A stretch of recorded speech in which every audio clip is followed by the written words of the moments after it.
Hello, good day mga boss. Joy ulit ng DIY ko Rips. So, continuation to nung pagbabayad natin nung headlight natin, no? Syempre, kailangan natin malaman yung color codes nito, no? Netong socket na to. Ang plano ko kasi, yung ibang wire nito is gagamitin ko doon sa BiLed. So, para malaman ko kung ano yung mga sinusupply nila. So, kailangan natin malaman kung alin yung park light, yung low beam at saka yung high beam, and yung negative supply. Pero, lima kasi yung wire nito. Tignan natin, isa-isayin natin, ano. So, tokat ko na lang muna to.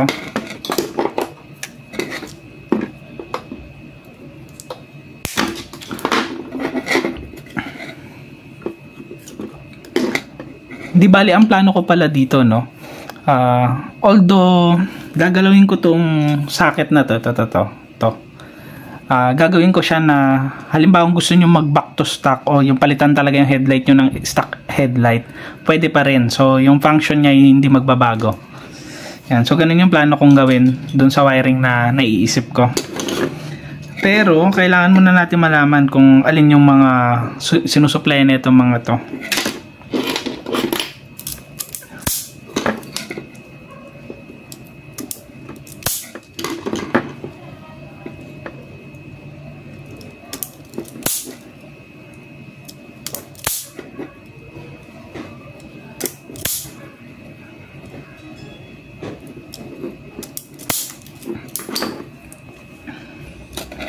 Di bali ito, no, nabalitan na natin yung 5 wire. Tapos may napansin ako dito. Ayan, meron siyang mga label. Yung kulay green daw is ground. Ayan, ground. Tapos merong black nakalagay POS, POS. Yan. Etong kulay red, double positive ang nakalagay. Etong yellow, HB, baka para to sa high beam. Kasi yung doon sa switch natin ng high beam, kulay dilaw ang wire nun para sa supply. So baka parehas lang. Yan. Baka ito para sa high beam. Meron puti, nakalagay FB. So hindi ko pa alam yan, ano. So ngayon, testing muna natin kung ano yung mga mangyayari pagka nag-supply tayo ng positive at negative.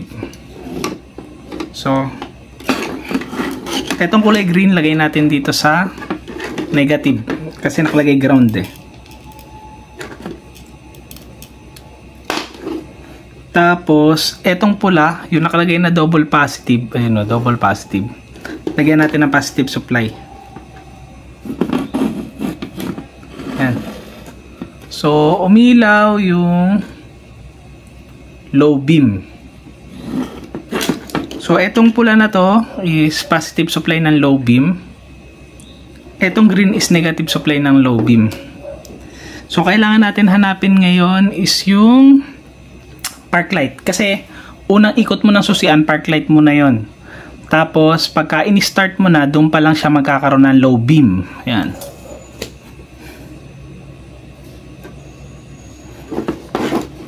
So try natin palitan. Yung isang wire yung kulay itim, lagay natin sa negative.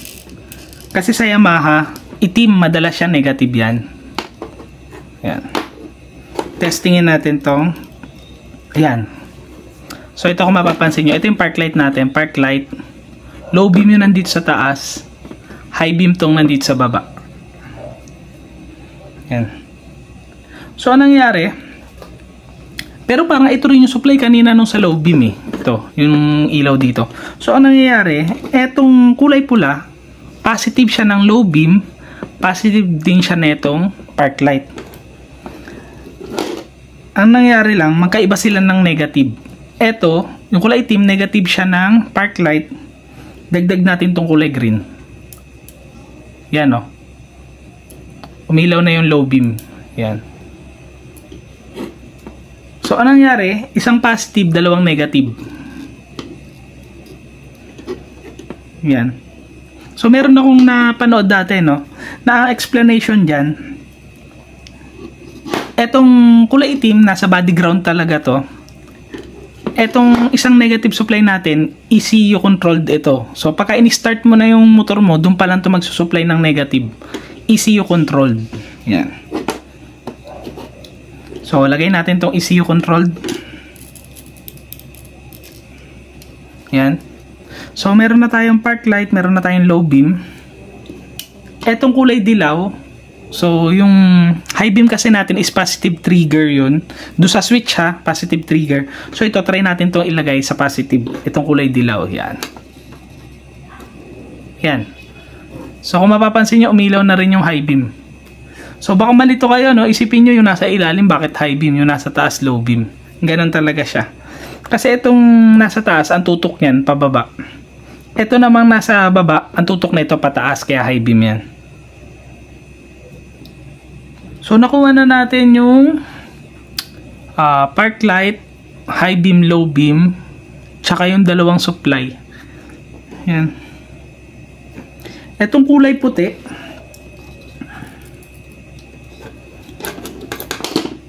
tignan natin kung anong mangyayari dito.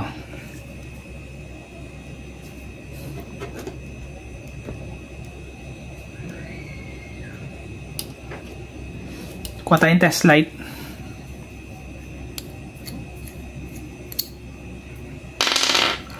So, yung isang end ng test light, lagay natin sa negative.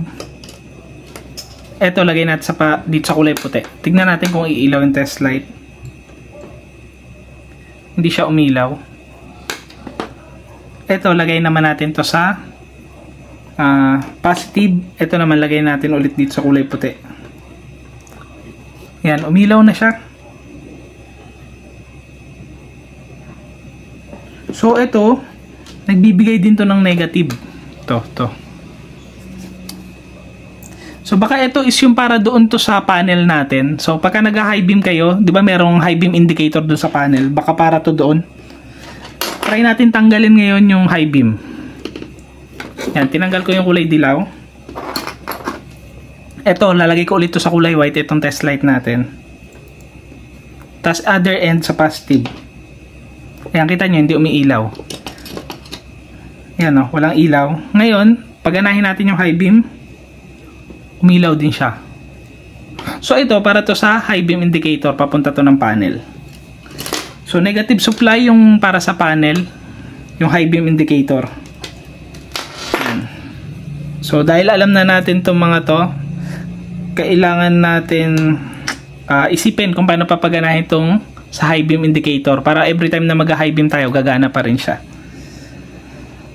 So, dahil alam na natin yung color codes, ito na lang muna yung video natin ngayon, no? So, tapusin ko na to. Ingat kayong lahat. Ride safe. God bless.